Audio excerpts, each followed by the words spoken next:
Assalomu alaykum aziz qarindoshlar. Men Amerikaning Los Angeles shahrida yashaydigan Erkin Sidiq. Bugun 2025-yili 4-oyning 5-kuni shanba.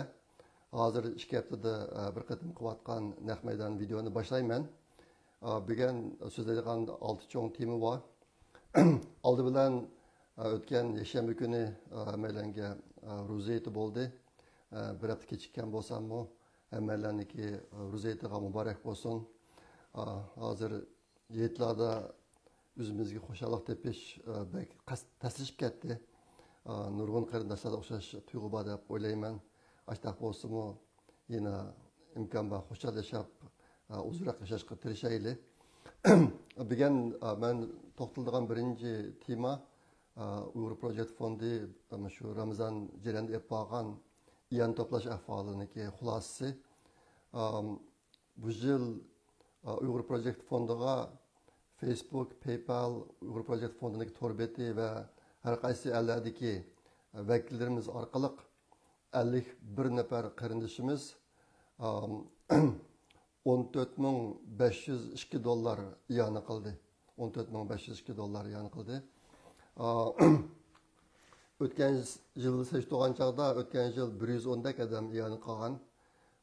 O yerda mingdan jaraq pul kirgan o'tgan yil. Bu yil $14,502. Herhalde pulning miqdori oz emas.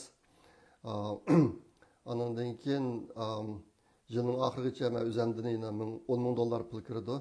Ashtaq anındaki yana bir qarindoshimiz bor, aytdi $10,000dan ko'p iyon qilayotgan. Aşağıdan qo'shgan vaqtimizda Uyg'ur Project Fondiniki yillik xarajati yetib oshdi. Cho'ng masala yo'q. Endi bu yilgi iyon to'plashda $1,000dan ko'p bergan qarindoshimizdan birisi bor. $1,000 bergan bir qarindoshimiz bor.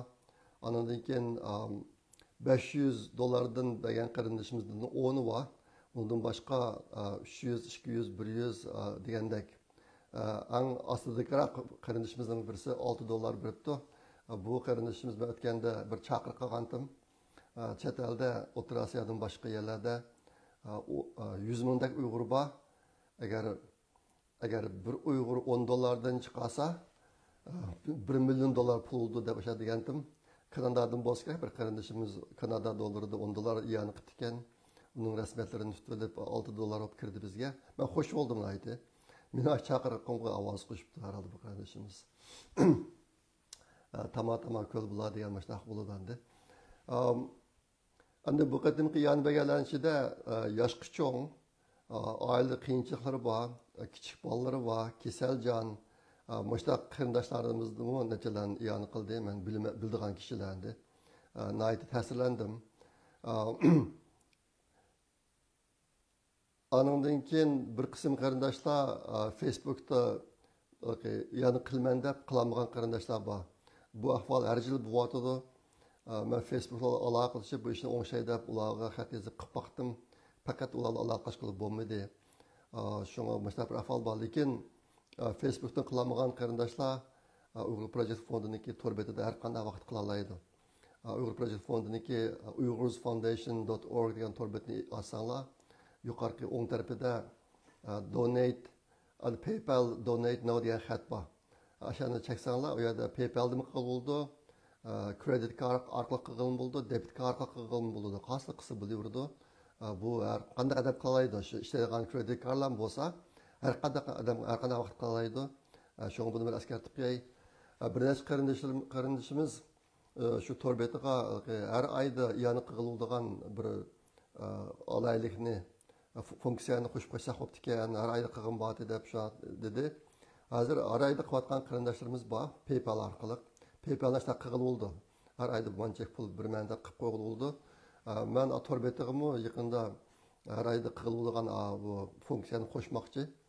Qo'shgandan keyin men sizlarga deb qo'yman. Ashta qilmoqchi bo'lgan qarindoshlarim ko'p rahmat.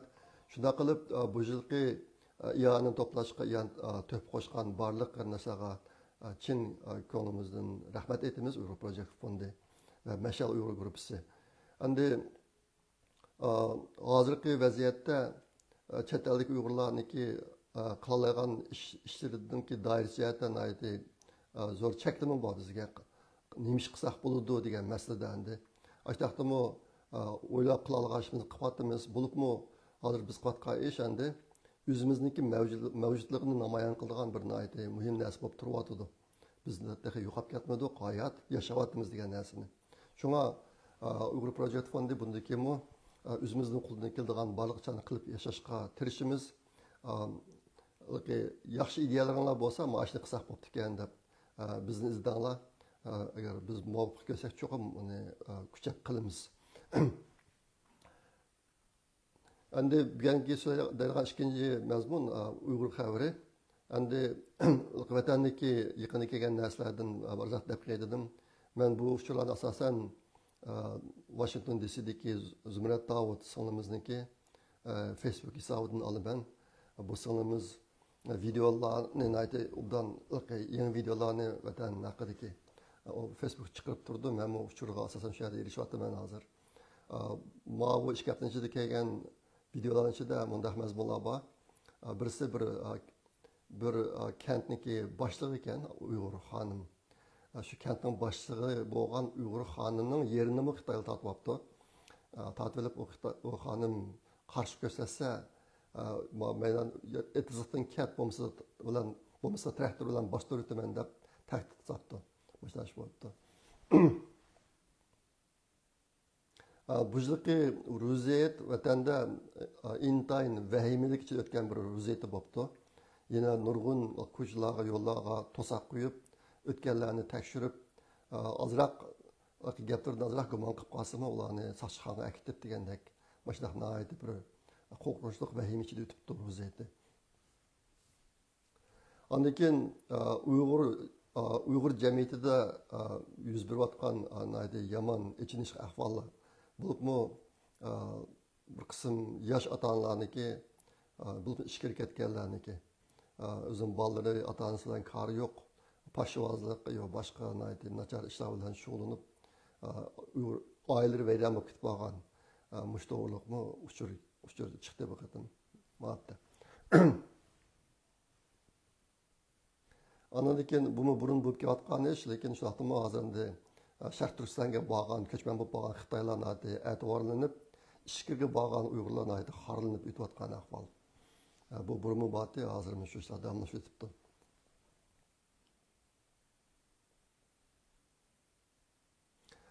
andan keyin bir yerlikniki maydonini ko'rinishimi chiqdi u nima ekan desanglar okupdak yer ostiga okup qo'llab unga 3 qavat yerlik yasagan shu yerlikka adam qo'yib shu ko'ril bo'lgan shunaqa ahvollar andan keyin deydi sement bilan yerlik eg'izini butunlay itvasimi yanada qattiq puraydi deydi uyg'urlar shuncha kang zaminda turib hozir endi o'lib ketgan odamlarni shunaqa yer ostidagi 3 qavat yerlik qo'yadigan ahvollar yuz beryotadi andan keyin bujliqi ruzaytida Vyetnamimizning o'rniga xitoylarniki bayrog'ini chiqarish marosimini o'rlashtiribdi xitoy hukumati andan keyin xitoylar pokistonlik qizlarni elish uchun yolg'ondan musulmon bo'lib olib qizlarni elib ichkariga xitoyga olib borgandan keyin ularni aroq ichishga cho'shqa yeyishga zo'rlab hatto Tangsixonga hamroh qiz bo'lib pul tepishga avatadigan ishlar bo'lib o'tibdi andan keyin ba'zanlar o'sha nimaga do'yindak yerlarga bir uyg'urcha naqshini chiqarib ekan chiqarsa boshqalar sen cheklangan naqshini chiqaribsan deb hujum qilib ketgan ahvol bo'libdi aslida u naqshiniki mazmunlarini hali yasab yo ba'zilari sazgur degan so'zlarni chiqarib aytib qilgan ekan hozir endi hozir xitoyda do'konlarning taqilish ahvoli intayin og'ir bu kunlar uyg'urlarga kelibdi andan keyin bir qism uyg'urlar do'konlarini taqab to'rda mol sotsa uyg'urcha so'zni qo'ymay xitoycha so'zlaysan deb shunaqa majburlab o'tibdi andan keyin bugun 4 oyning 5 kuni bu uyg'urlar uchun bir muhim kun u nima desanglar 1990 yılı 4. ayındaki 5. günü Aqtun ayısının Barın yezisida qo'mondan Zaydin Yusuf boshlig'ida Sharq Turkistonni tajovuzchi Xitoyniki mustamlikasidan qutuldirib, Xitoy kommunist hokimiyatini ag'dirib tashlab, mustaqil Sharq Turkiston Cumhuriyeti qurib chiqish maqsadida qurolli inqilob boshlangan. Shuniki 35 yillik xotir kuni bo'ldi degan bir qism joylarda Uyg'ur tashkilotlari va Uyg'ur xalqi chet eldagi mushlarni shu munosabat bilan xotirash faoliyati o'tkazdi. Andan keyin yana bir xabar, Yaponiyadagi g'ayratkanji inimiz burun vatanda bor, ammo keyin taqilib ketgan torbetlerini qutuldirilish ishini davomlashtiribdi. Hozirga qadar yaqinda yana bir qism yangi torbetlari qo'shilibdi qutqizib olgan torbetlarning tizimligiga. Hozir torbetlarniki jami soni 275 bo'libdi. 275. Men shu torbetlarning ko'rib bo'ldigan tor adresini shu videoning ostiga chiqarib qo'yaman. Shu yerda ko'rib olsanglar bo'ladi. Aniki yana bir xabar, Turkiyadagi Mehmet Emin Hazret akamizniki 4. kitobi chiqdi. 4. kitobining ismi Sharqiy Turkiston sukut ichiga ko'milib qolgan irqiy qirg'inchilik degan kitob inglizcha chiqibdi. Bu 4. kitob. Hozir Google Play'da bor ekan. Amazon'ni tekshirib baktım, Amazon'da chiqmabdi, lekin Google Play'da bor ekan. Şunu qiziqgan qarindoshlar ko'rib olsanglar bo'ladi. Bugungi so'zlaydigan 3-chi mazmun ham asosliroq mazmun shu. Amerika haqida. Hozir hammamizniki xabarda bor. Shu haftaniki 2-chi kuni, 4-ayning 2-chi kuni. Trump 60 necha davlatga qarata savdo beji e'lon qildi. E'lon qilib, shu kunni Amerikaniki iqtisodiy ozodlik kuni deb atadi Oqsaroyning oldida. Atab shuning bilan shundan keyin hozir dunyo bo'yicha, Amerikami bor, dunyo bo'yicha biroz o'ngtay bo'lgan ahvollar yuz beryapti. Butun yerda ahvol intayin bir jiddiy tusga kirib hozir ashtaq bo'lib ketib bordi. Aslida bu ahvollarni tushunish uchun bir qator cho'ng manzillar bor, shuni tushunish kerakdi. Men aslida degan sizlar shuni so'zlab beray deb o'ylasam, uning qaragan chog'da hozirgi bir qism konkret ishlarni qanday tushunsa bo'ladi. Masal muhimroq bo'lib qoldi. Shunga mushqitimki Trumpning qilgan ishi zodi qanday ish. Ash to'g'riliq ozroq ma'lumot beray deb qoldim. Keyingi cho'ng manzilni ko'radigan ishlarni mazmunlarni men keyingi videolarga qoldirmayman. Uni ammo chuqur so'zlab beraman sizlarga. Bugun zodi mushqitim zodi nemishqa bo'ldi degan masala to'g'riliq o'zimniki tushunchalarni biroz xulosalab beray sizlarga. Endi dastlabdan deb qo'ydiganim Trump hukumatiniki bu qatim o'tirib chiqqan siyosatlari asosan Xitoyga zarba berishni tub maqsad qilgan. Keyin buni tushundirman. Endi u yolg'izligi butun dunyoniki iqtisodiy qurilmasini buzib tashlab qolmay, eng muhimi Xitoyni vayron qiladigan bir siyosat bu. Ba'zi analistlarning deyishicha, Xitoyda cho'ng siyosiy davolg'ish paydo qilishi shu Trumpniki yangi siyosati. Xi Jinping iqtisodiy zarbiga taqobil qilmay, natijada Xitoy Kompartiya hokimiyati shu bu yilning ichida o'rilib ketishi mumkin deb qarayotdi. Buni deb qarayotganlar ichida Xitoy analistlarim bor, g'arblik analistlar bor. Shu haftaning 2-chi kuni shu bajni e'lon qilish murosimida Trump bir jadvalni ko'rsatdi. Men shularni sizlarga qisqacha ko'rsatib qo'yay.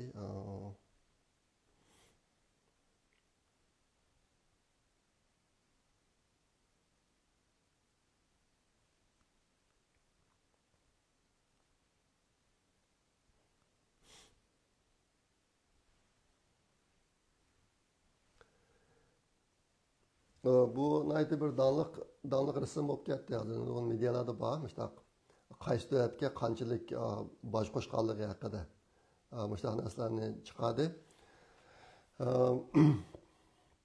Buniki Trumpniki bu qatam mustaq 60 necha davlatga savdo beji qo'shishdagi sabab boshqa davlatlar uzun vaqtdan buyon Amerikadan import qiladigan mallarga yuqori boj qo'shib kelgan.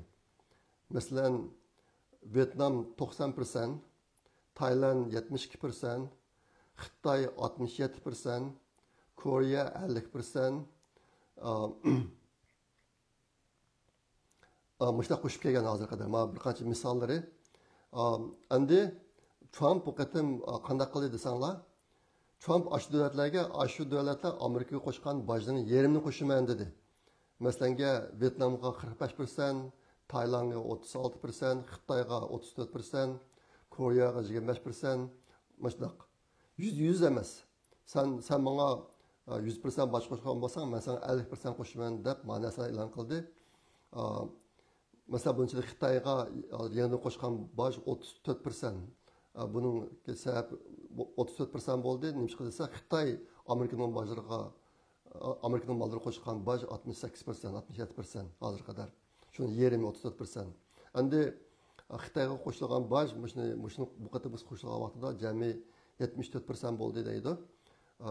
Bu qanday kelgan san desanglar, Trumpniki oldin qatam prezident bo'lgan vaqtda va undan keyin Biden ikkisi qo'shilib Xitoyga qo'shgan boj 20%.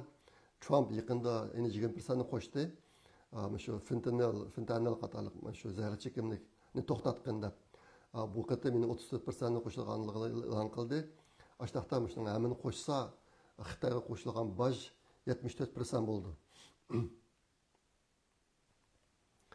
Ammo Xitoy o'ziniki yaqin do'stlarga unchalik qo'shmaydi. Masalan, Yevropa birlashmasiga 10% qo'shdi. Endi mushu boylarniki boshqa bojlarni qo'shish sababidan Amerikaga keladigan foyda 6 trillion dollar bo'ladi deb faraz qilinyapti hozir. Endi Trump mushtaq chet eldan keladigan mallarga boj qo'shib, andan keyin Amerikaliklarniki kirim bejini tuvallatib, shu orqali butun Amerika fuqarosiga bu siyosatniki foydasini ko'rsatmoqchi. Endi hozir xalqaralashish, globalization deydi. Mushu ish yuz bergili 20 yildan oshdi hozir. Mushu 20 yildan ko'proq vaqtga agar diqqat qilsanglar, asosan boshqa davlatlarniki Amerikadan foydalanish, Amerikadan foydalanish, Amerikani bo'zaq qilishdek ahvol bor. Amaliyotda bunday ahvol Ikkinchi Dünya urushidan keyin boshlangan. Agar Ikkinchi Dünya urushidan 1945-yildan boshlab hisoblasak, hozir 80 yil bo'ldi buningga. Bu dunyovilashish, globalization deganni ayni vaqtda prezident Clinton boshlagan. Shunday keyin Amerikani intayin bir nachar o'rin qo'yib qo'ydi. Xitoy 2000 yili dunyo savdo tashkilotiga a'zo bo'lib kirdi. Shundan keyin butun xalqaro kelishim, qoida hech qanday narsaga amal qilmay foydalagan tushlarning hammasi kirib foydalib degandek Xitoy bugünkidek samirib oldi. Endi hozir Trumpniki qilmoqchi bo'lgani mushta ahvollarni tuzitish. Shu tuzitish, lekin buningga noyatici kishilar hozir qo'shil emas. Qo'shil emas, Amerikada hozir nurg'un ishlar bo'lyapti. Bo'libmi hozirgi demokratlarniki mush Trump siyosati haqida qilayotgan ishlariga, qilayotgan so'zlarga qarasanglar, odam ko'ziga ishongiz kelmaydi. Amerikadagi taraqqiga alladimi mushtaq insonlar bor ekan deb. Undan insonlar bor emas. Soni xili ko'p. Oqaqida namoyishlar bo'lyapti deganmi, butun Amerika miqyosida Trumpga qarshi namoyish bo'ldi ekan. O'tgan hafta Tesla'ga qarshi 37 shtatda namoyish bo'ldi. Mushtaq ishlar bo'lyapti. Endi mushu dunyolashish jarayonida Amerika Xitoyga intayin cho'ng yordam qildi iqtisodiy jihatdan. Endi shunga bu qatim Trumpniki yangi siyosatida Xitoy birinchi nishon, Amerika siyosatidagi birinchi nishon bo'lyotdi. Xitoy shu 20 yilning mobaynida o'ziniki nurg'un zavodlarni jiq ko'plagan kambag'al davlatlarga yo'tkib oldi. Bu Sharqiy Janubiy Osiyo davlatlarida abatini tilga olgan shu Tayland, Vyetnam, Kamboja, Laos degandek. Endi hozirgi masala nima desa, agar Amerika yolg'iz Xitoyni ham jazolasa, shu savdo beji orqali Xitoyni to'xtatmaydi. Sababi nima desa, hozir Amerikaga Xitoydan bevosita kelayotgan mallarniki miqdori Xitoy zavodlaridan kelayotgan umumiy mallarniki miqdoridan faqat bir qismini egallaydi. Qolganlari butunlay boshqa davlatlarga tarqalib ketgan. Masalan, Xitoy shu Amerikadan yendiki Kanada bilan Meksikaga jiq zavodlarni quryapti hozir. Bulutmu shu fentanil degan zararli chekimlikni ishlab chiqaradigan, undan keyin avtomobil, mashinaniki zapchastini ishlab chiqaradigan zavodlar. Bu zavodlarni ishlab chiqarib olib, boshqa kambag'al davlatlarga qurib olib, uning mollariga hammasiga made in China demaydi, Xitoyda yasaldi emas, Vyetnamda yasaldi, Taylandda yasaldi, Meksikada yasaldi, Kanadada yasaldi degan markalarni choplab Amerikaga kirgizib Shundoq bo'lg'achqa, hozir endi Amerika Xitoyga taqobil turman desa, bu yangi siyosatni butun dunyoga tangli chiqarmasa bo'lmaydigan holatga qoldi. Shunga bu qatim 60 necha davlatga bosh qo'shishligi tip sabab shu. Aslidagi nishoni Amerikaning Xitoy. Albatta, bir qism davlatlarniki albatta men degandek Vyetnamniki Amerika mallari 90% bosh qo'shib bo'lishi, Kanadaning Amerika mallari qo'shgan bejinta yuqori. Ular ishini taqib oldi Amerikaga qarta. Amerikaning mallarini kirgizmaydi. Ammo Amerikaga nayt ko'p mallarni kirgizdi. Işte bu boshqa o'tganimda sizga deb keldim. Amerikaniki nimasi qarzi bek ko'payib ketdi. Hozir 36 trillion dollardan ko'p. Amerikaniki mush qarzga to'laydigan yillik pul o'simi ham 1 trillion 150 milliard dollardan jiq. Amerikaniki davlat mudofaasiga xarjlaydigan pulsi hozir yillik hamchuti 850 milliard atrofida. Qarzi to'laydigan pul davlat mudofaasining pulidan ko'p hozir. Ashta bir ahvol bor. Shunga bu qatimki Amerikaniki bu bosh qo'shayotgan davlatlari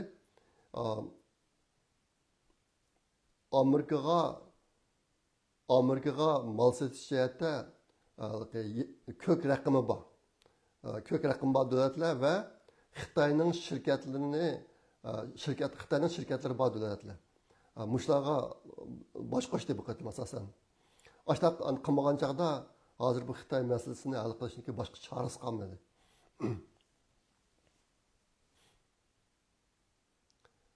Nimaniki Amerikaniki mush qatim Xitoyga bojda eng cho'ng qo'shib sababim shu.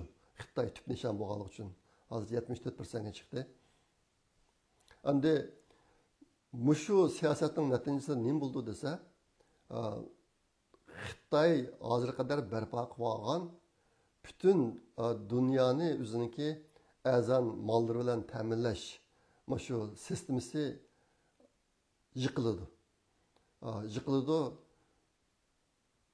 Andikin Xitoyniki yana ko'plagan shirkatlari nima bo'lib ketishi mumkin, taqib ketishi, vayron bo'lib ketishi mumkin. Yaqinda Trump qilgan yana bir ish, Trump Xitoy, Hong Kong va Makoniki kichik pochtadan mandırdıgan mallarının bejini ko'tarib o'tish siyosatini bekor qilyapti. Bu nima ekan desanglar, hozirga qadar Amerika Xitoydan kelgan $8 oz, qiymati $8, bahası $8dan to'van mallarga bajarmay ekandik.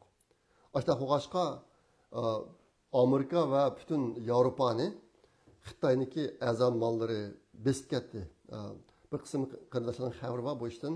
Hozir Xitoyniki ikki cho'ng tor shirkati bor. Birisi Temu, birisi Shein degan. Bularning narxi intayin arzon. Masalanga ulardan bir oyoq olsanglar $5, $10 degandek shunchalik arzon. Bular intayin ko'p setyotdi Amerikaga, Yevropaga shuni atab o'ylayman. O'tgan Yevropadagilar namoyish qilgan bu vaqtda. Endi bu narsaga bajamaydi ekan. Bajamaydi ekan Amerikada chiqqan oyoqni olsangiz boj to'laysiz unga. Masalan, hozir Kaliforniyada soda beji 9,25. Biz nima olsak, ashta boj to'laymiz. Lekin Xitoydan kelgan molga bajamaydi ekan. Ashta bo'ladi ekan Xitoyniki meli intayin arzon, naydi jih mollarni setib, Amerikaning bozorini paxallashtirib atgan ahvol. Shu bu ahvolni tuzish uchun men degan $800 tuvan bahadaki mallarga bajamaymiz degan siyosiy amaldan qoldirib atdi. Hamda bundan Xitoydan asta kelgan mallarga uniki bazı bilan $35 selishtirib, qasi yuqori bo'lsa shuni oldigan bo'ldi. Masalan, Xitoy Amerikaga burun $10 oyoq to'play kirgizgan bo'lsa, u $10 sotib miyada foydani Xitoy oladi. Hozir Amerika uningga $35 boj qo'shadigan bo'ldi. Asta hozirda Xitoyniki $10 oyog'i $45 bo'lgan gap. Shuni haqlar Xitoynikini olmay, Amerikaning $30 oyog'ini oldigan bo'ladi. Bu bir oddiy uqum endi. Mana bir ahvol o'tirg'i hozir yo'l qo'yildi. Lekin Amerikani Xitoyniki degan temir plat mahsulotlarga 25% boj qo'shadigan bo'ldi. Xitoyniki mashinasiga 100% boj qo'shadigan bo'ldi.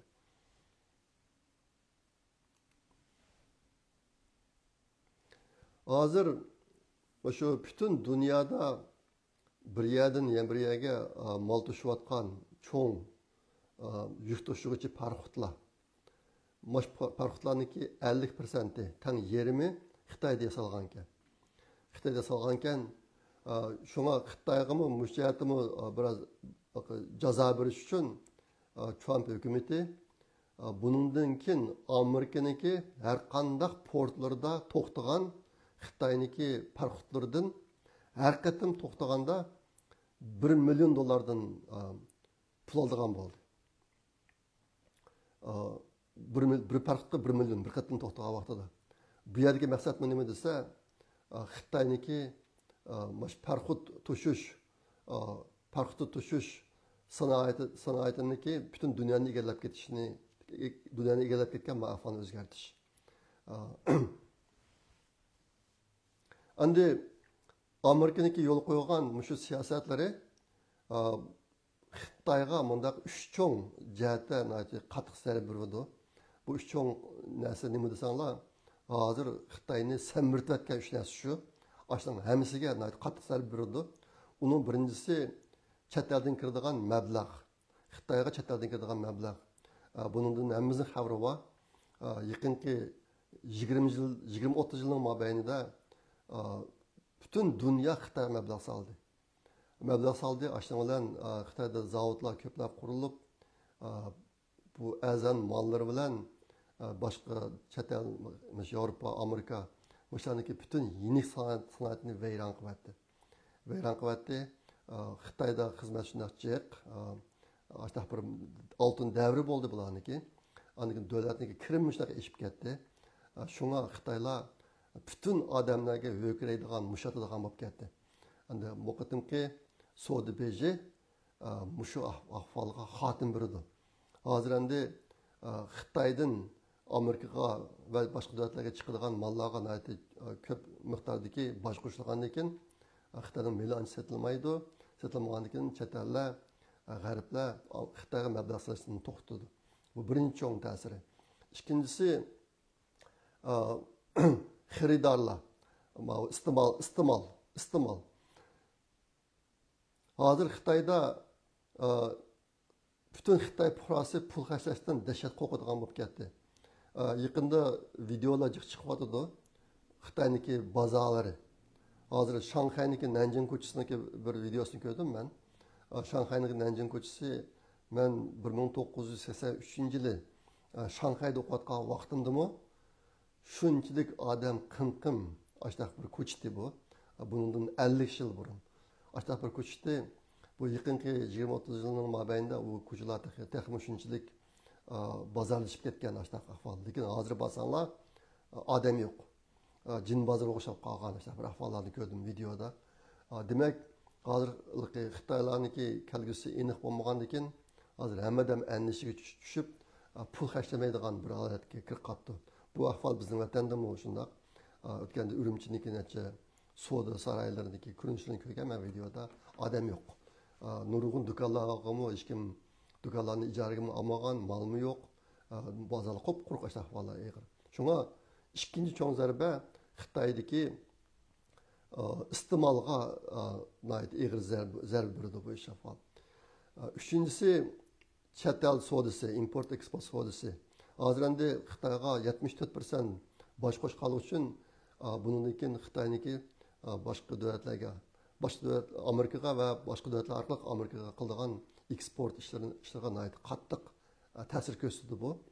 Shuning bilan eksport ishlarimi cho'ng zarbaga uchraydi. Xitoyniki davlat kirimi to'valasa, uniki hozir muqimlikni saqlash uchun jiq pul xarjlaydi Xitoy. Muqimlik uchun xarjlagan puli harbiy uchun xarjlagan, davlat mudofaasiga xarjlagan pulsidan ko'p hozir. Ashta bo'lgandan keyin bu ishlar mumkin bo'lmay, shu orqali Xitoy kompartiya hokimiyatiniki hukmronlik o'rnini tavraydi degan gap. Andan keyin boshqa nurg'un davlatlar Amerikaniki savdo bejidan qutulish uchun zavodlarni Amerikaga kelib, Amerikaga o'tkazdi. Agar bu narsalarni burun boshqa yerda ishlab chiqargan narsalarni Amerikaga kirgan chog'da unga cho'ng boj qo'shilgandan keyin o zavodlarni agar Amerikaga kelib, Amerikada qursa, bojdan qutuldi degan gap. Ashtan bilan nurg'un zavodlar Amerikaga ko'chib ketishga boshlaydi. Bu ishni Xitoy qila olmaydi. Masalan, Xitoy o'zining zavodini Amerikaga ko'chirib kelolmaydi. Sababi nima desa, bu yerda Amerikaning bir qism cheklovlardan qo'yishi bir narsa, yana bir narsa Xitoy o'ziniki zavodlariniki sirtqi chiqishni qattiq cheklaydi, bo'lib Amerika chiqishini. U chiqadi degan gap, mablag' chiqadi degan gap, shu bu ishni qattiq cheklaydi, shunlashqa bu yo'l Xitoyga uchiq emas.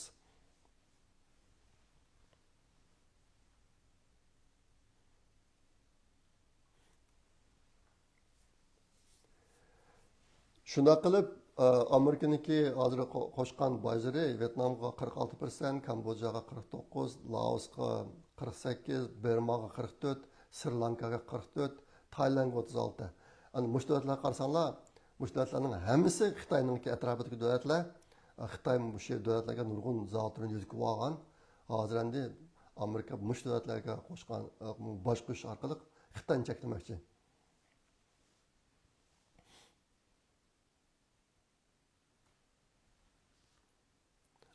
Andi Abetimen degan davlatlarniki yana bir qog'oz nima desanglar, Amerikadan kiradigan malga intayin eg'ir boj ilib, andan keyin mallarni Xitoydan ilib, uningga baho qo'shib Amerikaga setish ahvolida eg'ir bo'lib kelgan hozir. Hozir qadar Amerika shunga bu qatim bu ishlarni butunlay to'xtatmoqchi.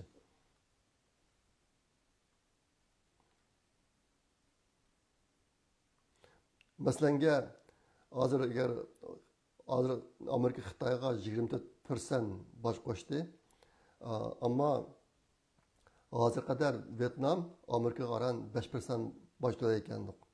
Shunga Vyetnam masalan bir o'yinchiqni misolga olsak, Vyetnam o'yinchiqni Xitoydan akirib, uning o'zining markasini chaplab Amerikaga satsa, shuncha foyda ketadi. Amerikadan oldigan beji qaran 5% bo'lganligi uchun.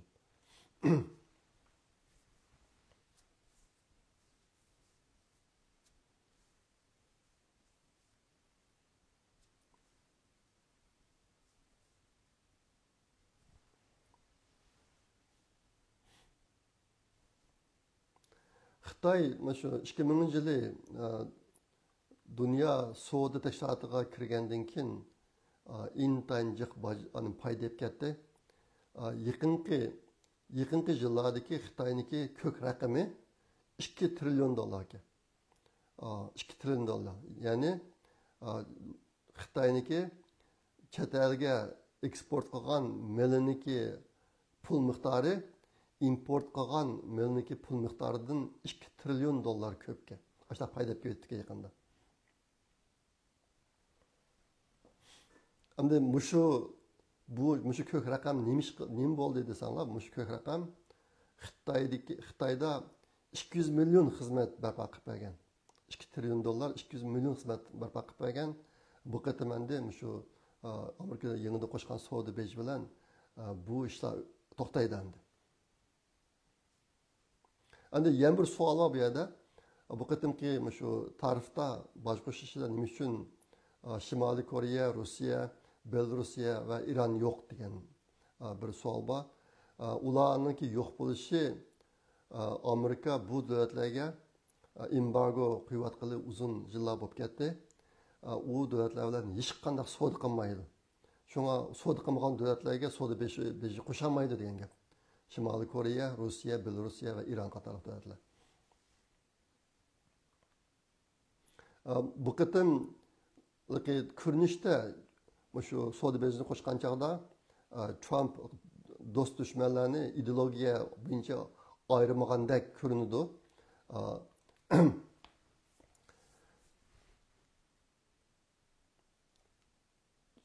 O'shlarda ko'rindi. Amaliyotda bo'lsa unchalar emas, albatta masala degandek Yevropaga oran 10% qo'shdi.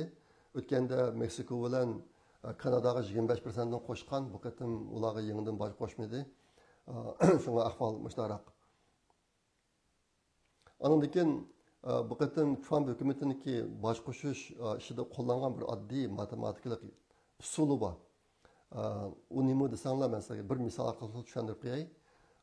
Tayvan alayli, Tayvan 2024-yili Amerika bilan qilgan savdo miqdori 116 milliard 200 million ekan. Jami savdo miqdori. Bunun ichidagi Tayvanniki qizil ko'k raqami 73 milliard 300 million. Ya'ni Amerikaga 73 milliard malni ko'proq satgan, Amerikadan olgan mallarga qaragan chog'da. Ashta qilib 70 milliard dollar ko'k raqam bo'lgan. Endi 73 milliardni 116 milliardga bo'lsanglar, bu 64% bo'ldi. 64%. Ya'ni Tayvanniki yeşil raqaminiki miqdori umumiy savdo miqdoriniki 64%ga to'g'ri kelgan. Shunga Trump Tayvanga 32% bosh qo'shdi. Bu nisbatniki yerimi 32% bosh qo'shdi. Shunga bu qatimki bajani hisoblash usuli shu, oddiy formula bor, ammo qarasanglar adolatli unda bir masala yo'q deb o'ylayman men. Endi mushta ahvolda Tayvanniki qanday chiqish yo'li bor? Mush masalani o'zgartirish uchun desanglar, Amerikadan mashina, tabiiy gaz va qurol-yarog'ni ko'proq sotib olish. Shu orqali Amerikaniki qizil raqamini yo'q qilish. Bu yerdagi butun bu savdo bejiniki maqsadi Amerikaniki qizil raqamini yo'q qilish. Shuni ko'rsatyotdi. Baravar bo'lish boshqalar bilan.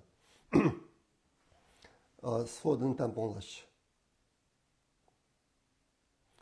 Mushlanishida faqatlam Xitoyga boshqacha yo'l tutyotdi, qolganlar bo'lsa abakidek ashtaq bir usul bilan shu siyosatni qo'llanayotdi. Trump bu qatim 60 davlatga savdo beji qo'shilganligini e'lon qilgandan keyin bir qism davlatlar Amerika qaratgan savdo bajlarini bekor qilganligini e'lon qildi. Masalan, Isroiliya, Argentina, Vyetnam. Bu davlatlar bundan keyin Amerika mallarga hech qanday bosh qo'shmaymiz, bunaqa bajlarni hammasini bekor qilamiz deb e'lon qildi. Ondan keyin Kanada, Meksiko, Avstraliya, Yaponiya, Hindiston, Koreya, Angliya qatorli davlatlar Amerika bilan qarshilashmaydiganligini bildirdi. Amerika qaratgan baj siyosatini tanishadigan bo'ldi bular. Biz bundan keyin tanishaymiz. Ammo Amerika bilan tepishmaymiz, tutishmaymiz degan gaplarni qildi. O'ch olganligini, intiqom olganligini bildirganlar Germaniya, Fransiya, Yevropa va Xitoy. Bulubmu tünögün Amerikadaki çoğun payçaq bazarlarındaki bütün payçaqniki bahası bir kunda ham 5% tushib ketdi. 5% tushib ketdi. Buni sababi nima desanglar, oldingi kun shu juma kuniki Amerika juma kuni bo'lgan vaqtdan burun Xitoy bütün Amerika mallarına 34% baş qo'shilganligini e'lon qildi. Amerikaga o'xshash. Bu qatim Trump yangidan qo'shgan baş 34% Xitoy qarta. Xitoy bizmi 34% baş qo'shimiz degan narsani e'lon qildi. Ashtadan bu tunugun nimaga paychak bozoriga intayin qattiq ta'sir qildi. Bulupmu Xitoyniki razilligi nada desanglar, bu qatim shu Trump'ni qo'llaydigan bir qism shtatlardan Xitoyga kirayotgan mallarni hammasini 100% to'xtatamiz debdi bular. Trump'dan shu orqali o'ch olamiz, intiqom olamiz deb. Trump'ni qo'llaydigan qizil shtatlar, Jumhuriyatchilik shtati. Ashuna bilan bozor bo'lgan ta'siri bek cho'ng bo'lib ketdi. Andaki Xitoyniki maqsadi hozir o'zi Amerikaga qarshi jang e'lon qilib, andan dunyodagi Amerika qarshi boshqa davlatlar bilan birlashib, bundan Xitoy Amerikaga taqobil turish. Ularga g'arzimiz shu, lekin amaliyotda bu ish amalga oshmaydi. Xitoyniki qo'lidagi tadbirlar, qo'llanilgan tadbirlar intayin oz Amerikaga saytgan chog'da, shunga analistlar bu narsa ishlamaydi deb qaraydi. İşlemaydi, yanılab Xitoy mag'lub bo'ladi. Xitoy mag'lub bo'lib, Xitoyning kompartiya hokimiyatimi bu yillar yiqilishi mumkin degan gaplar o'tirib chiqyapti.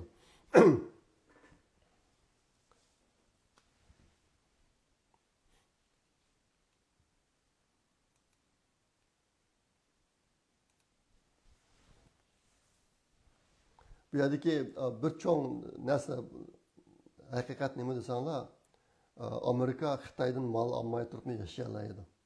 Lekin Xitoy Amerikaga mal chiqarmay yashayolmaydi.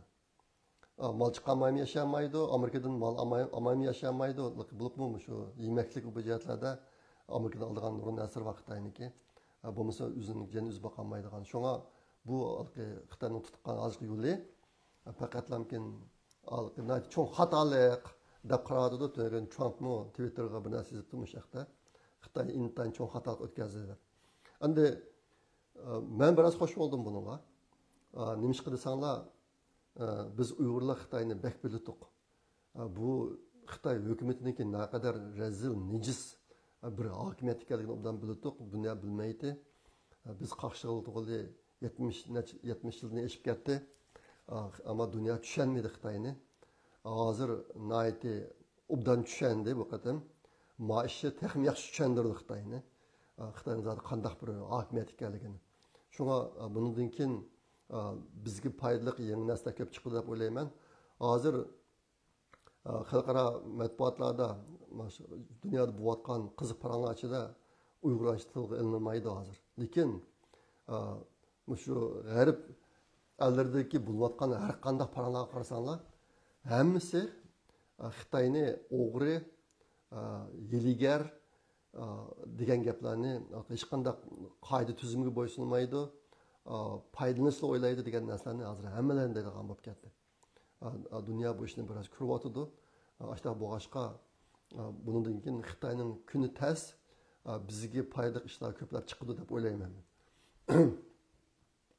Endi nurg'un kishilar shu yaqinda bo'layotgan ishlarga muomala qilgan chog'da Trumpni tilayotdi. Bu siyosatimiz Trump chiqadi deb.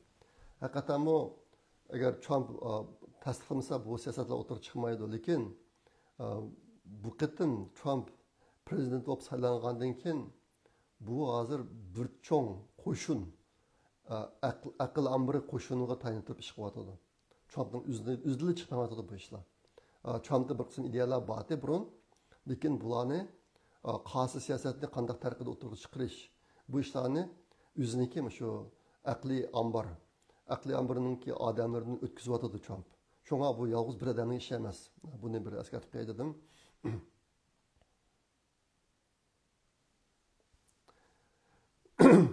Shu oldingi 2 kun ichida Amerikaniki paychak bozorida paychaklarning qiymati 10% dan tushib ketdi. Hozirgi shu paychakniki qiymatidagi ziyon, 2 kunlik ziyon 3 trilyon dolardan ko'proq bo'lib ketdi hozir.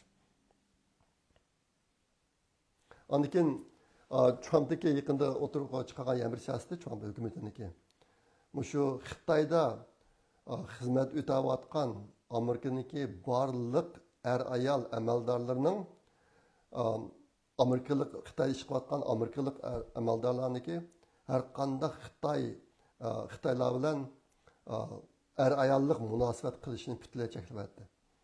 Buni qilib bo'lmaydi deb, hatto kafesin bo'lmaydi do'konlarga kelib billadi. Masalan, Amerikaning xodimlari Xitoy ayollari bilan kafesin bo'lmaydi deb mana bir siyosatni chiqardi yaqinda. Buni men sizlarga o'zim deb keldim, men bilasizlar, Xitoyniki chet el hukumat, chet eldagi ta'sir bor odamlarni qo'lga tushirish taktikasi. Birinchisi qiz, ayol, ikkinchisi pul, yaqinda buni uchinchisi qo'shildi. Uni nima desa, ichki a'zo, odamlarning ichki a'zosi. Mushlarni birish orqali ularni qo'lga tushirib, keyin zurur bo'lganda ularni ishga soldigan, musha siyosatni qo'llanib kelgan Amerika amdaran tushunganda qildi bu ishni. Tushunganda qildi. Hozir shu abatman degan Demokratik partiya bilan Cumhuriyetçi partiya, ikki partiyani o'tirsidagi ishlar. Bularniki bir-birisini qilayotgan gap so'zlari ki anlasanglar odamniki quluqiga ko'zga ishongiz kelmaydi. İnsanlarniki nejisligiga mush ahvollar qanday yuz berdi desanglar, mush Xitoyniki necha 10 yillik sinib kirishning ta'siri bu. Wang Huning degan bir Xitoy bor. Hozir siyosiy nima xalq qurultiyi emas, siyosiy kengashniki boshlig'i, birinchi qol boshlig'i, undan keyin markaziy hukumatniki chang'isi, doimiy a'zosi edi. Mushu Xitoy Amerikaga kelib, 2 oyda tekshirib, keyin qaytib borgandan keyin bir kitob yozgan, qanday qilib Amerikaga taqob bo'lish to'g'riliq. Uniki degan chiqqan siyosati Amerikaning quli bilan vayron qilib o'tish. Hozir shu Amerikada yuz berayotgan nurg'un ishlar dal shu siyosatniki natijasi deb o'ylayman men. Buni Amerikalar tuymayotdi, lekin bular uzun muddat sinib kirib, shu abatningda Xitoyga bo'lganlarga payda berib, bir qiz, pul, ichki organ degan narsalarni qo'lga tushirib, butun Xitoy uchun xizmat qilgan, Xitoy manfaati uchun xizmat qilgan qivitib bu odamlarni hozir endi dunyoni intanji qilayotgan qilyapti bular. Yalnız Amerika'da emas, Yevropada shu Amerika hozir nima bir narsani endi his qilgandek qildi. Endi yaqinda chiqqan yana bir gap, Trump haqiqatdanmi Trump yana prezident bo'ldi ekan degan gaplar bor.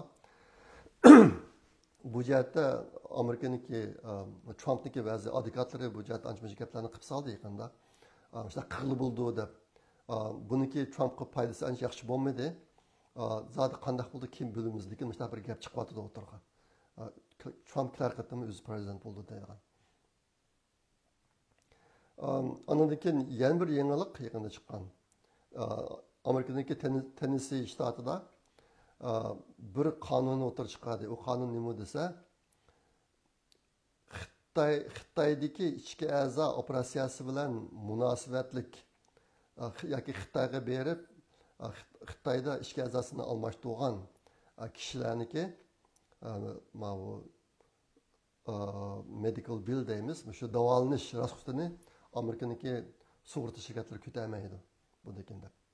Bu yoki maqsad Xitoyniki ichki a'zo setish savdosini to'sash endi. Yana bir gap yaqinda chiqqan. Bu yil 5-oyda Elon Musk Trump'dan ayrıldı ekan, ikkisi o'tirsiz diye tushibdi degan gaplar chiqdi. Bu butunlay yolg'on gap. Bu ishlardan bundan aralanmagan bir daraja gap qoldi. Sababi nima desanglar, Elon Musk intan jiqsiyan tatdi yaqin yoqi. Amerikani o'ngshayman deb. Agar hozir Elon Musk bilan Trump ikkisi davomli bilishmaydigan, har ikkisiga cho'ng ziyon bo'lib ketadi. Ikkisi cho'ng ziyon bo'lib ketadi. O'zininki bexatarligiga kafolat qilmasligi mumkin bo'lib Elon Musk masalanga. Ashta bo'lg'achqa Trumpmi do'stligiga xayl qildigan odam emas. Bu ishlarniki munosabati bilan uzilmaydi. Gap yolg'on, ishonsangiz bo'ladi. Yaqinda Elon Musk bir gapni dedi. u mundaq dedi. Amerika bütün g'arbiy madaniyatini ko'tarib turayotgan Türk. Agar bu Türk yıkıldı ekan, bütün g'arb madaniyati yo'qaydi, yıkıldı.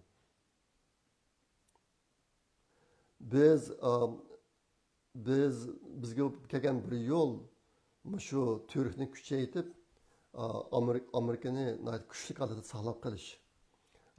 Shu orqali bütün insoniyat uzun muddat bir normal yaş holatda turish yoki bo'lmasa bütün dunyaniki vayronligini keltirib chiqarish. Mana bo'ladi. Shunga biz Amerikani kuchli saqlamasak bo'lmaydi deydi. Men bu gapni bunday kelyapman sizlarga. Hozirgi ahvollar intayin ko'ngilsiz, lekin buni burun faraz qilib bo'lgan. Mana ishning bo'ldiganini faraz qilib bo'lgan. Shunga hozir mayli Trump bo'lsin, Trumpning atrofidagilar bo'lsin, hozirgi bu ishlarning hammasi vaqtliq deyotdi, vaqtliq. Tez o'tib ketadi. Bu Trumpning o'zining deganimi, biz hozir bir operatsiyada deydi. Hozir operatsiya qilinyapmiz, shunga qattiq og'riydi badanimiz, lekin operatsiya tugab kesilib saqlagandan keyin biz burunqidan kuchli bo'lib ketamiz deb deydi. Bu gaplarga men ishonaman. Hozirgi bu ahvollar hammasi vaqtliq. Balki necha kun mobayniki paychak bozoriniki tushib ketishi. Buniki Amerikaning amaliy iqtisodiy ahvoli bilan hech qanday munosabati yo'q. Amerikaning shirkatlari endi shunday yaxshi menyapti. Tunögün Amerikadagi yangi qo'shilgan xizmatlarning soni e'lon qilindi. Aslida 170 mingdak usudi deb ekan xizmatni 3-oyda. Amaliyotda 220 mingdak yangi xizmat chiqibdi Amerikada. Iqtisodiy asosda, iqtisodiy ahvol asosida o'zgarish yo'q. Faqatlar hozir aniqsizlik. Zodi dunyo qayerga mangdi degan bir xil aniqsizlik bo'lganligi uchun stok nima? Paychak bozoriniki qiymati tushib ketib bordi. Bu paychak bozori aniqsizlikni yaxshi ko'rmaydi. Aniqsizliklar paydo bo'ldi ekan, haqlar paychakni setib pulni olib qochadi yaraq. Shuni kelib chiqyapti maosh. Lekin uzun muddatli o'ylagan chog'da uncha ko'p ta'sir qilib ketmaydi. Mana shuni o'ylayman. Yaqinqi yana bir yangilik, Trump bir oltin kart degan bir narsani chiqardi. Uni nima desanglar, Amerikaga kelib garajdan bo'laman degan odam agar 5 million pul to'lasa, bir oltin kartning birini beramiz, shu vaqtdan o'zidan Amerikaning garajdani bo'ldi degan narsani. Ashnasini chiqardi. Bu aslida Bayden'niki yaqinqi 4 yilning mobaynidagi chegarani ichib o'tish siyosatiga qarta qilingan bir ish. Bayden chegarani ichib o'tib 4 yilda 15 milliondan jiq odam kirib ketdi Amerikaga. Shuning bilan bu Trumpning atrofidagilar biz bu ashta o'g'ri bo'lanchi, pashvoz, bosqinchilarni chegarani ichib kirgizgichilik, bu normal yo'lda kiradigan odamlarni biz normal yo'lda akirsak hamamdi deb shuni o'ylab chiqqanman. Men dastlabda 1 million deb olgandim. Keyin 5 million bo'lib, musafir kar o'tirib chiqdi. Agar 5 million pulingiz bo'lsa, shu vaqtdan o'zidan Amerikaga garajdan bo'la olasiz hozir. 3 kun shu karni setib ekan, bir kun satdim, bir necha kun satdim uqmayman. Bir damdilamkin 10 ming kar setilib ketibdi Amerikada. 10 ming kar setildi degan gap 50 milliard dollar pul kirdi degan gap. Chegaradan burun 10 ming odam kirib bekorga kirdi. Hozir 10 ming odam kirdi Amerikaga. 50 milliard dollar kirim bo'ldi Amerikaga. Aralmışda bir yo'l ochildi hozir Amerikaga. Amerikaning garajdani bo'ldigan. Buni yo'lqi pulni ba'slan kirildi degan deb o'ylab qolmanglar. Shu iltimos qilgandan keyin Amerika tekshirib bu odamning oq ko'rinishini. Bun jinoyat ishlariga shug'ullanganmi, qandaroq odam degan. Shu tekshirib bo'lib, agar durust odam bo'lsa, shu vaqtdan o'zilamkin garajdan bermoqchi, kinishkini bermoqchi. Tiz buniki bijilish surati mana bir ish bo'ldi. Herhalde 5 million dollardan jiq puli bor kishilar uchun qulaylik bo'ldi. Shunga bir qancha kundan 10 ming setilib ketdi bundan. Yaqinda chiqqan yana bir qiziq gap, yangi gap. Zelenskiy shu Yevropadagi bir medialar bo'lgan suhbatda qo'dayman. Putin pat yaqinda o'ldi. Chuqur o'ldi bu. Yolg'on xabar emas deb bir narsani davatdi bu. Endi hozircha burun Putin anda rak kasal ekan, o'ldi ekan degan gaplar jiq bo'lgan. Lekin bu gaplar pasayib qolgan yaqinda. Ma gap nima uchun Tyusda o'tirib chiqdi, uqulolmaydi. Nima asosi bor? Endi Zelenskiy Putinni qasdlab o'ldirmoqchimi?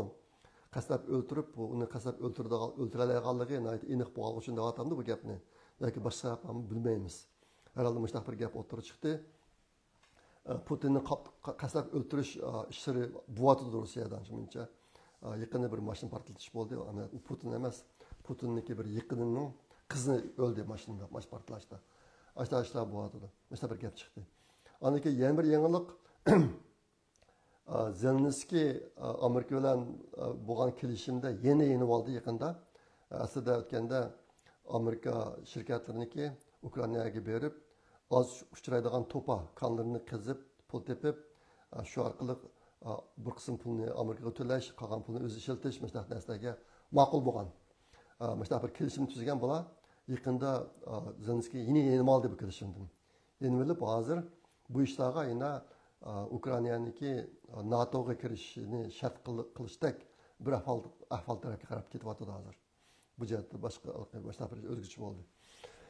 Aniki yana bir ish Putin bu yil Rossiyadan 160 ming odamni askarlikka olganligini e'lon qildi. 18 yoshdan 30 yoshgachalik. O'tgan yil 130 mingni oldi ekan, bu yil 160 mingni oldi ekan. Bu nimadan darak berdi desanglar, Putinniki Amerika hozir hal qilmoqchi bo'lgan kelishim, Ukraina bilan kelishim tuzish ishiga hech qanday qiziqmaydiganligini bildirdi. Yaqinda Putinniki o'tirib qo'ygan shartlarni o'tkazib dedim men. Hargiz egallab olgan yerlarni qaytarib berishdan asarmi yo'q. Shunga bu yerda kelishim orqali, suhbatlash orqali urushni to'xtatish imkoniyati bor emas. Butunlay bosh tarafga qarab ketyapti. Putinniki bu yana 160 ming odamni askarlikka elishlikka sabab qarasanglar urushni davomlashtiraman degan narsalar direkt berdi bu. Mushlar bir ahvol bo'ldi. Albatta, agar Putin o'lsa urush to'xtaydi. Hozirgi Rossiya Ukraina urushida nihoyat cho'ng rol o'ynayotgan bir omil Putinniki mavjudligi. Putin ketib qolsa, urushni to'xtaydi deb o'ylayman. Yana bir narsani deb qo'ygim keldi. Yaqinda Amerika ovozi, Erkin Asar radiosi qatorliq Amerikaniki bir qism sirk qaratilgan medialari shu ta'sir uchirdi. Trump hukumati ularga berilgan pulni to'xtatib degandek. O'tganda mislarga dedim, Amerikaniki ishki o'z davlat ishiga qaratilgan tashqat idorasi yo'q, tashqat o'rin yo'q. Masalan, Xitoyda Shuanchan bu degan bir ministr bor, Amerikada bunaqa narsa yo'q. Amerikadagi media ishlarining hammasi sirtqa qaratilgan ishiga emas. Bunun ichida NPR degan bir radiomi bor. Mamlakatlik ommaviy radiosi degan bir radio. Men bu radioga men chiqib baqqan Uyg'urlar, bu irqiy qirg'inchilik to'g'riliq. Bu pulni to'xtatishda ba'zi bir omillar bor, kishilar ancha tushunmaydigan. Men shuning birisini deb qaydadim. Shu NPR degan Amerika mamlakatlik ommaviy radio. Radiosida 87 muharrir bor ekan, ishlaydigan. 87 muharrir bor ekan. Bularning hammasi demokratchilar ekan. Bir murofatlik yo'q. Hammasi demokratchilar. Endi bularniki birdigan xabarlarning ko'pinchisi sirt qartilgan xabarlar shunga Amerikaning ichki siyosatiga ta'sir qilmaydi, lekin bular qandaq temalarni tanlash, nimalarni o'tirib chiqish jihatlarida yana bir partiyaga xizmat qiladigan bo'lib qolgan gap. Demokratchilarga. Shunga mushta ahvollarda biz o'zimizni shu o'ringa qo'yib baqsaq bo'ladi. Agar Trumpning o'rnida men bo'lsam, qanday muomala qildim deb. Nurum pul chiqiraman, mamlakatlik ommaviy radioga nurum pul chiqiraman. Bular bir ishni qildi, lekin bularning hammasi demokratchilar menga qarshi. Buni men qanday qarayman deb bunda o'ylab baqsam bo'ladi. Shunga bir qism ishlarniki yuz berishdagi oq ko'rinishmish shu. Buni misol deb qo'ygim keldi. Yaqinda Panama qonunini Amerikaga o'tkazib bermoqchi bo'lgan Hong Kongniki bir shirkati bu ish to'xtab qoldi. Xitoy qattiq aralashdi bu ishga. Aralashib aslida bu savdo pitpulti o'tkayaptimi, oldin qaptimi? Pitpulti hozir to'xtab qoldi bu ish. Bu işmi Amerika'nın bunundakin Xitayga texmi zarba berishiga turtki bo'ldi deb o'ylayman men.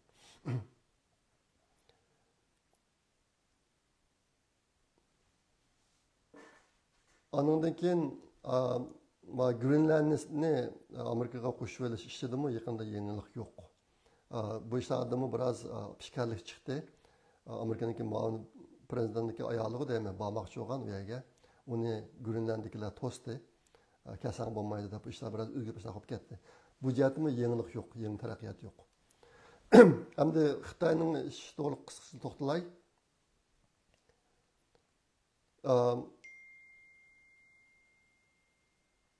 Abetin deyishni unutib qolgan bir ish bor ekan.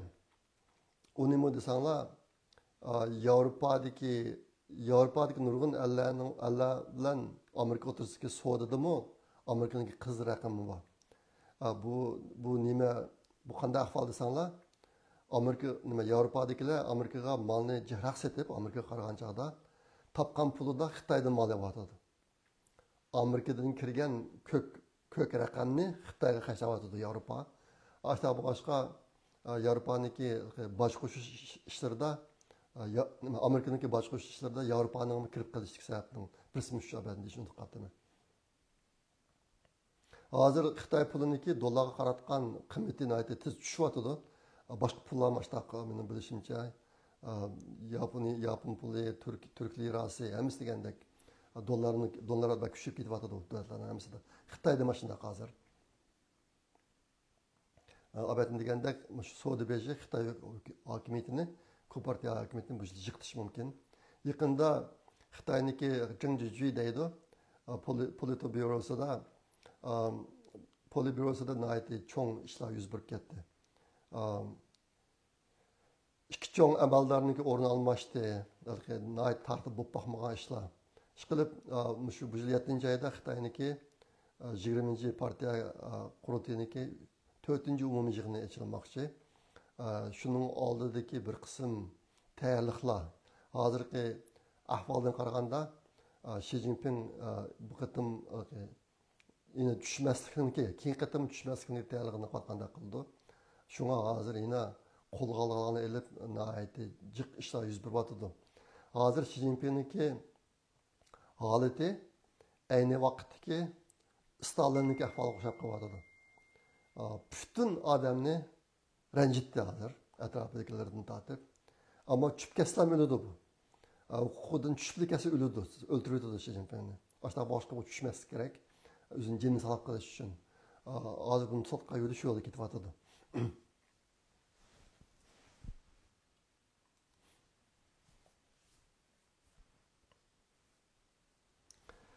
Şuna qilib qisqartılıb etqan vaqtida hozirgi Trump hükümetindeki qo'llanayotgan siyosati xuddi bir operatsiyaga o'xshaydi.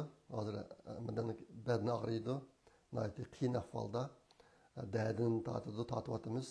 Lekin endi tez vaqtdan keyin ishlar boshqacha bir yangi ahvolda o'tirib chiqishi mumkin, ahvollar yaxshilashi mumkin.